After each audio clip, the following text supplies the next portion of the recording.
Good morning, students. Today we are learning chapter 3rd, fiber to fabric. इसमें learning point है वूल के बारे में। हम इसमें पढ़ेंगे हिस्ट्री ऑफ सिल्क मोथ के बारे में, processing fibre into wool, fibres को वूलन में कैसे चेंज किया जाता है, cocoon to silk, silk moth के कोकून से सिल्क का जो धागे हैं, सिल्क जो फाइबर है उसको कैसे एक्सट्रैक्ट किया जाता है, ये सब। Introduction. You have learned about some fiber obtained from plants and animals. आप लोगों ने पिछली क्लास में ये पढ़ा है, हमने 6th क्लास में ये पढ़ा है कि जो फाइबर्स हैं हमें वो कुछ प्लांट से मिलते हैं, कुछ एनिमल से मिलते हैं। वूल is obtain from the fleece, जिसको हेयर कहा जाता है, और शीप और यॉक। तो जो शीप है और जो यॉक होता है उसके जो बाल होते हैं उससे हमें फाइबर्स प्राप्त होते हैं। Silk fibre come from cocoon of the silk moth. Silk moth नाम का एक कीड़ा पाया जाता है जिसके जो कोकून होता है, जिसके वो बच्चे होते हैं वो कोकून की फॉर्म में होते हैं, यानी कि वो पूरे जो लार्वाज होते हैं उसके बिल्कुल वो ऊपर से कवर होते हैं। उस पूरी बंद फॉर्म को पूरे कोकून कहा जाता है। तो उस कोकून से हमें सिल्क फाइबर प्राप्त होता है। Are you aware how these fleece are converted into the woollen yarn. तो आप लोगों ने कभी सोचा है कि जो ये हमें फाइबर एनिमल्स से या प्लांट्स से जो मिलते हैं वो कैसे वो वुलन के धागों में आगे चेंज हो जाते हैं। Do you have any idea how silk fibre are made into silk. तो कैसे हम मतलब सिल्क फाइबर से सिल्क की फॉर्मेशन करते हैं। In this chapter we shall try to find answer these questions. इस चैप्टर में हमें सारे क्वेश्चनों के आंसर्स ढूंढने की कोशिश करेंगे। First of all, animal fibres. These include wool or the hair fibers like mohair, cashmere, alpaca, vicuna, angora, camel and rabbit. तो इसमें जो एनिमल फाइबर है इसमें हम वूल या जो हेयर से हमें फाइबर्स प्राप्त होते हैं उनका आगे ये डिफरेंट नाम रखा गया है, या जिससे हमें प्राप्त होते हैं। ये मतलब एनिमल्स हैं, ये जो सोर्सेज हैं जिनसे हमें फाइबर्स प्राप्त होते हैं। मोहेयर, कैशमेर, अल्पाका, विकोना, अंगोरा, कैमल हो गया, रैबिट हो गया। ये आपको सारी की सारी यहाँ पे फ़ोटोज़ दी जा चुकी है। ये अलग अलग इंडिया के या वर्ल्ड के अलग अलग रीजन्स में पाई जाने वाली अलग अलग टाइप की ब्रीड्स हैं। Also there are the silk filaments, continuous fibers produced by cocoon spinning silk moth larva। इसके साथ साथ भी इनसे ही हमें जो सिल्क के धागे हैं या सिल्क के जो फाइबर्स हैं इनको कंटिन्यूस फाइबर्स कहते हैं, क्योंकि ये जब उसको कोकून से जो धागा है वो निकालना शुरू करते हैं तो वो ये कंटिन्यूसली लगा रहता है, बिल्कुल भी टूटना नहीं है। तो इसको सिल्क मोथ से प्राप्त किया जाता है।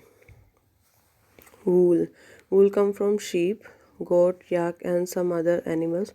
जो हमें वुलन है वो हमें भेड़, बकरी, याक और कुछ और एनिमल्स हैं जिनके बालों से हमें प्राप्त होते हैं। These wool yielding animals bear hair on their body.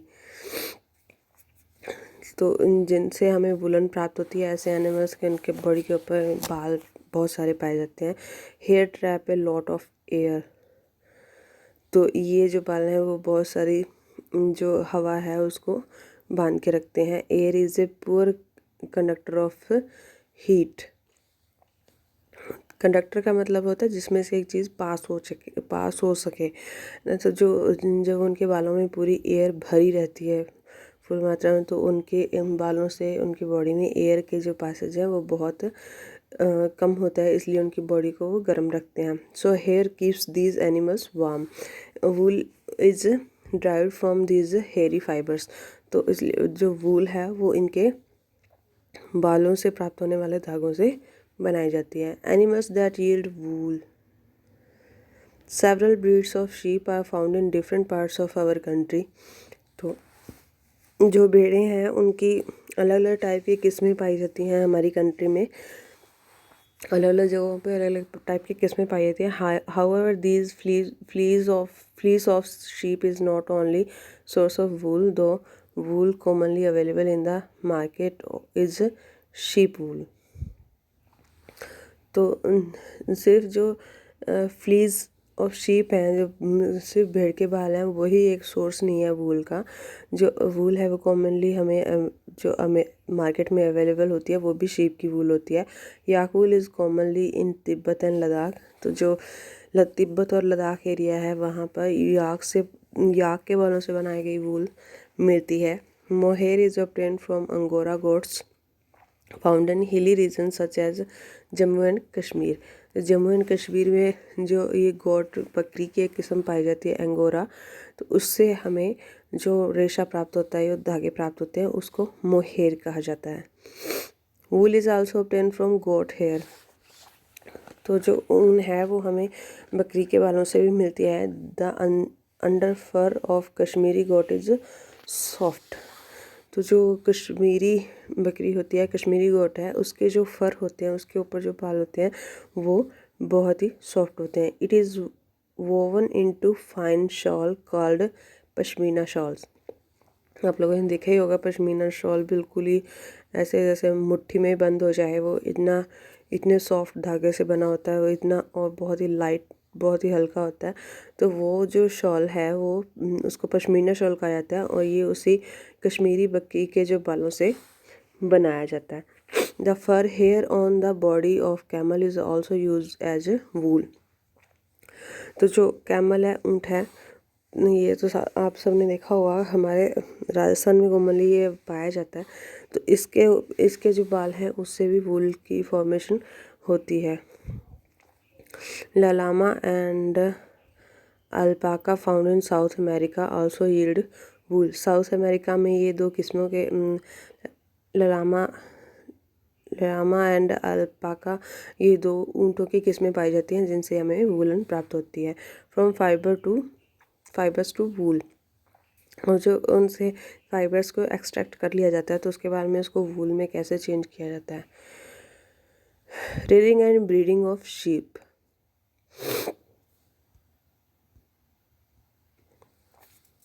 Rearing का मतलब होता है पालन पोषण करना, और ब्रीडिंग का मतलब होता है आगे उससे मतलब प्रजनन करवाना. Sheep are herbivorous and prefer grass and leaves.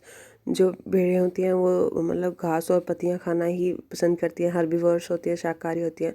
Apart from grazing sheep rears also feed them on a mixture of pulses, corn, jar, oil cakes, material left after taking out oil from seeds and minerals. तो इसके अलावा घास चरने के अलावा जो भेड़ें हैं वो दालों का जो मिक्सर होता है वो खाती हैं. कॉर्न खा सकती हैं, ज्वार का इनके लिए ज्वार खाती हैं. ऑयल केक, जब हम बीजों से तेल निकलवा लेते हैं, उसके बाद में जो वेस्ट मटेरियल बच जाता है उसके बाद तो उसको कहते हैं ऑयल केक्स. तो वो ऑयल केक्स खाती हैं और मिनरल्स भी खाती हैं. In winter sheeps are kept indoors and fed on leaves, grain and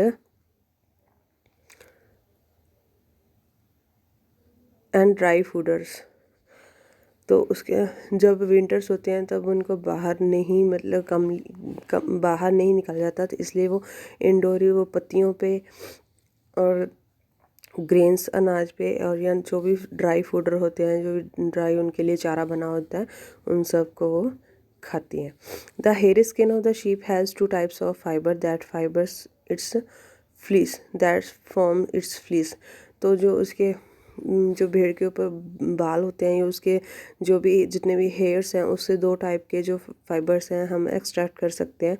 the coarse beard hair and the fine soft under hair close to the skin. एक तो जो ऊपर के बाल होते हैं उनको हम अलग करके उससे रेशे बनाए जाते हैं. एक जो उसके बिल्कुल स्किन के साथ में, बिल्कुल स्किन के अंदर जो ये बाल जो बहुत घने होते हैं ना, ऊपर से निकाल के उसके बाद में जो अंडर सॉफ्ट हेयर बचते हैं बिल्कुल स्किन के नज़दीक, उनसे अलग रेशे बनाए जाते हैं. The fine hair provide the fibre to making wool. जो ये जो फाइन हेयर्स होते हैं, जो मतलब स्किन के बिल्कुल क्लोज से निकाले जाते हैं, उससे हम वूल को की फॉर्मेशन होती है। Some breeds of sheeps possesses only fine under hair. तो कुछ जो इनकी शीप की जो ब्रीड्स हैं वो सिर्फ फाइन हेयर ही प्रोवाइड करवाती हैं। Their parents are specially chosen to give birth to sheep which have only soft under hair. तो जो इसके लिए है उनका जो ब्रीड आगे करवाई जाती है, तो उसके लिए जो पेरेंट्स हैं स्पेशली चूज़ किए जाते हैं कि हाँ कि ऐसी जो शीप की ऐसी ब्रीड को मतलब उसका प्रजनन करवाया जाए जिसके जो अंडर हेयर्स हैं वो बहुत ही सॉफ्ट होने चाहिए। This process of selecting parents from for obtaining special character in their offspring such as soft under hair in sheep is termed selective breeding। तो इस पूरी प्रोसेस को सेलेक्टिव ब्रीडिंग कहा जाता है। इसमें यह है जो बाहर से जो शीप का पालन पोषण करते हैं या जो भी ये वूलन प्रोडक्शन का काम करते हैं, वो पहले इसमें पेरेंट्स को सिलेक्ट करते हैं कि जिसमें कि स्पेशल कैरेक्टर्स होते हैं। वही स्पेशल कैरेक्टर्स आगे उनके ऑफस्प्रिंग्स में ट्रांसफ़र हो जाएं, जिससे क्या बहुत सॉफ्ट अंडर हेयर्स हमें प्राप्त हो सकें। इसलिए ऐसे पेरेंट्स का सिलेक्शन किया जाता है। इसलिए इस पूरी प्रोसेस को सिलेक्टिव ब्रीडिंग कहा जाता है। Sheep from thick growth of hair. तो आप देख सकते हैं कई सारी ऐसी जो स्पीसीज़ हैं शीप्स की, जिससे कि हमें बहुत अच्छे मतलब सॉफ्ट हेयर प्राप्त होते हैं। तो आगे इनकी ब्रीड करवाई जा चुकी है। Sheep are reared in many part of our country for wool. तो शीप को बहुत हमारी कंट्री में अलग अलग जगहों पे पाला जाता है वूलन के लिए। Table gives the name of some breed of sheep reared in our country for producing वूल।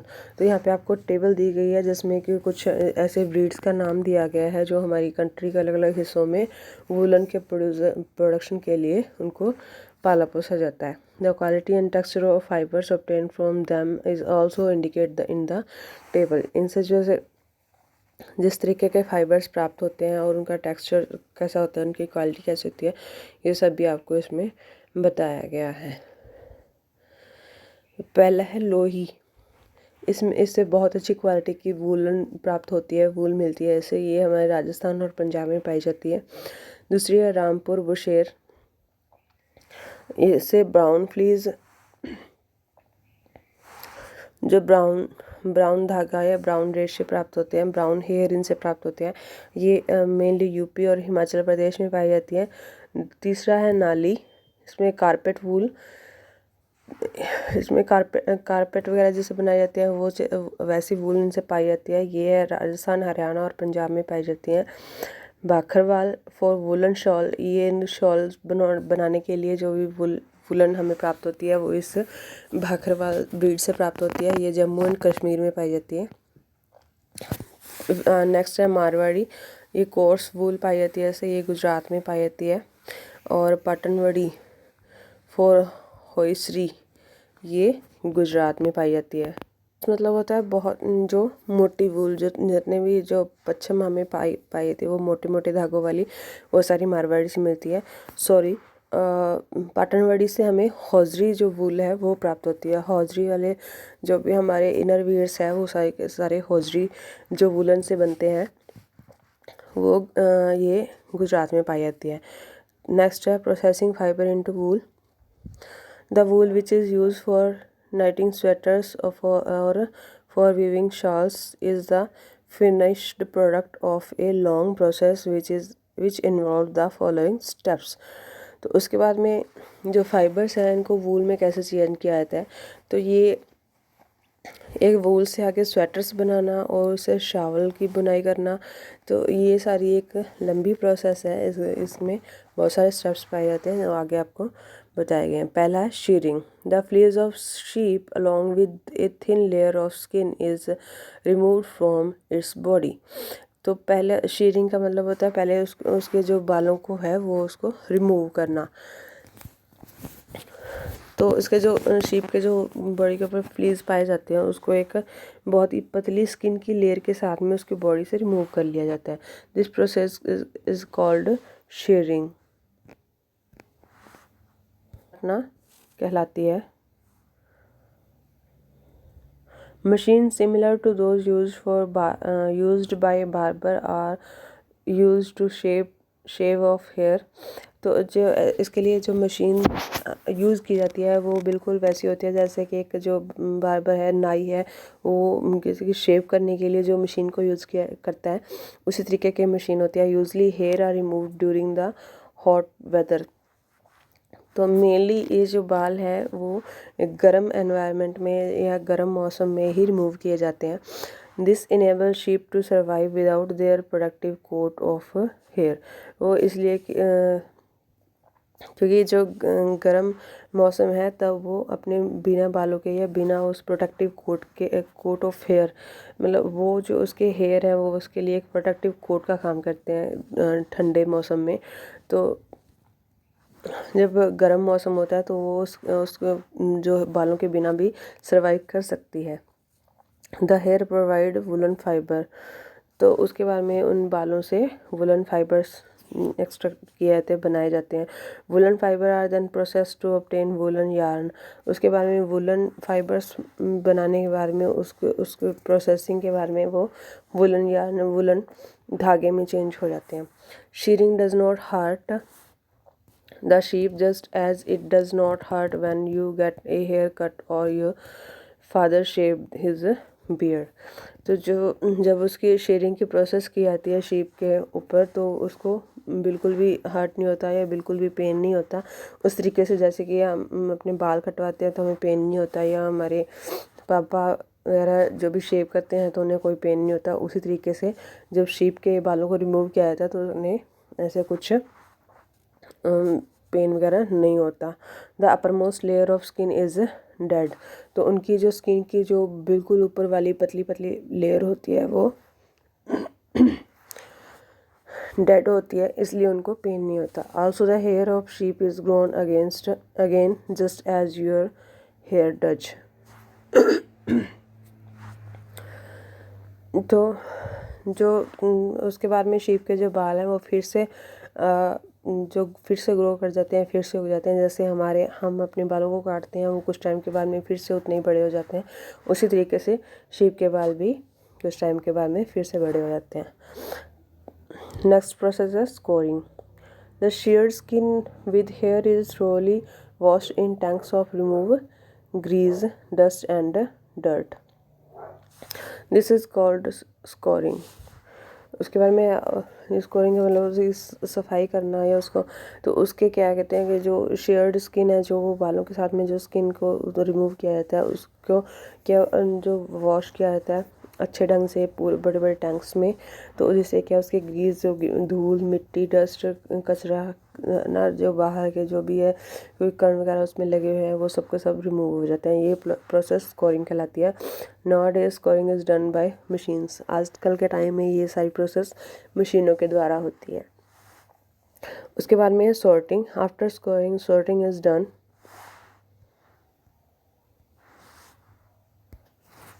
जो स्कोरिंग के बाद में उसको वॉश करने के बाद में उसकी छंटाई की जाती है। सॉर्टिंग का मतलब होता है छंटाई की जाती है। The hairy skin is send to a factory where hair of different texture are separate और सॉर्टेड। तो इसके बाद में उनको अच्छे से वॉश करने के बाद में इनको फैक्ट्रीज़ में भेजा जाता है। वहाँ पे वो उनके टेक्सचर के हिसाब से कौन से बाल थोड़े से हार्ड हैं, कौन से सॉफ्ट हैं, कौन से अल्ट्रा सॉफ्ट हैं, उसके हिसाब से वो उनको सेपरेट कर लेते हैं, सॉर्टेड कर लेते हैं, इनकी छंटाई कर लेते हैं। Cleaning of burrs. तो the small fluffy fibres called burrs. तो मतलब थोड़े थोड़े फ्लफ़ी जैसे थोड़े थोड़े फूले हुए धागे होते हैं उनको बर्स कहा जाता है। Are picked out from the hair. तो ये जो बर्स होते हैं इनको जो सारे के सारे हेयर्स होते हैं उनसे अलग कर लिया जाता है। These air are the some bursts which sometimes appear on your sweater। तो ये जो बर्ड्स होते हैं वो आपने अभी कभी कभी देखे होंगे कि आपके स्वेटर से बिल्कुल ऐसे शाइनर्स से जो फाइबर्स हैं वो बाहर निकल रहे हैं, तो आपकी स्वेटर के ऊपर वो दिखते भी हैं। The fibres are scoured again and dried. तो इन जो फाइबर्स को फिर से वॉश किया जाता है और फिर से इनको सुखाया जाता है। This is the wool ready to be drawn into fibres. तो ये जो सही वूल हमें प्राप्त हो जाती है, ये आगे जो फाइबर्स में इसको कन्वर्ट कर दिया जाता है। तो नेक्स्ट इसका है डाइंग। उसके धागे बनाने के बाद में, उसके फाइबर्स रेशे बनाने के बाद में, the fibres can be dyed in various colours as the natural fleece of sheep and goat is black, brown और वाइट। तो जो मेनली जो नेचुरल हेयर हमें शीप और गोट से मिलते हैं वो या तो ब्लैक होते हैं या ब्राउन होते हैं या वाइट होते हैं। तो इसको डिफरेंट डिफरेंट कलर देने के लिए उसकी डाइंग की प्रोसेस होती है, मतलब उसको अलग अलग रंगों में डाई किया जाता है, रंगा जाता है उसको। उसके बाद में होता है rolling. The fibres are straighten combed and rolled into yarn. तो उसके बाद में जो ये जो रेशे होते हैं इनको बिल्कुल स्ट्रेट कर लिया जाता है। कॉम्ड इसको मतलब एक कंघे जैसी प्रोसेस पे होती है। तो बिल्कुल स्मूथ कर उनको सीधा स्ट्रेट कर लिया जाता है और उनको धागे के रूप में आगे रोल आउट कर लिया जाता है। The longer fibres are made into wool for sweaters and the shorter fibre are spun or and woven into woollen clothes. उसके बाद में जो लंबे लंबे धागे हैं वो तो आपके स्वेटर या कोटियाँ वगैरह बनाने के काम में आते हैं। उसके बाद में जो शॉर्ट फाइबर्स बच जाते हैं उसको स्पून या वोवन के रूप में वुलन क्लॉथ्स जो है उसके अंदर आपने कभी जो रेडीमेड आपने वुलन के कपड़े लिए होंगे या कुछ ऐसे कपड़े लिए होंगे जो गर्म आपके जैसे कोट वगैरह हैं जिसके अंदर छोटे छोटे फर लगे होते हैं। ये हम कहते हैं कि ये अंदर फर लगे हैं छोटे। तो वो जो सारे छोटे पार्ट बचता है उन धागों का वो ऐसे वुलन के क्लोथ्स में आगे उसके यूज़ कर लिया जाता है। This process of fibre into wool can be represented as follow. तो ये पूरी की पूरी प्रोसेस जैसे फाइबर से रेशों से वूलन बनाने के जो पूरी प्रोसेस है उसके ये स्टेप जो है वो इस तरीके से है। वो शेयरिंग, पहले हमने शेयरिंग पढ़ा था, उसके बाद में स्कोरिंग, उसके बाद में सॉर्टिंग है, फिर क्लीनिंग ऑफ बर्ड्स है, फिर उसकी डाइंग की जाती है, फिर उसकी रोलिंग की जाती है। पहले उसको शीरिंग मतलब उसके बालों को रिमूव किया जाता है उसकी स्किन से, फिर उसके बाद में स्कोरिंग, फिर उनको बड़े बड़े टैंक्स में डाल के धोया जाता है। फिर उसके बाद में सॉर्टिंग, फिर उनकी सॉर्टिंग का मतलब छंटाई करना, फिर उसमें से उनको उनकी अलग अलग टेक्सचर के हिसाब से उनकी छंटाई की जाती है।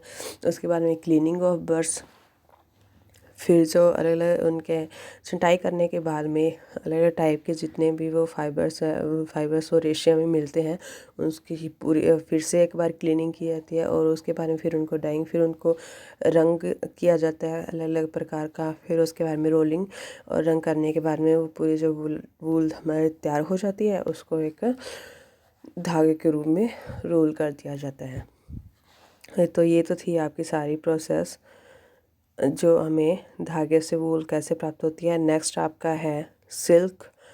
तो ये हम आपके करेंगे नेक्स्ट क्लास में। Thank you so much.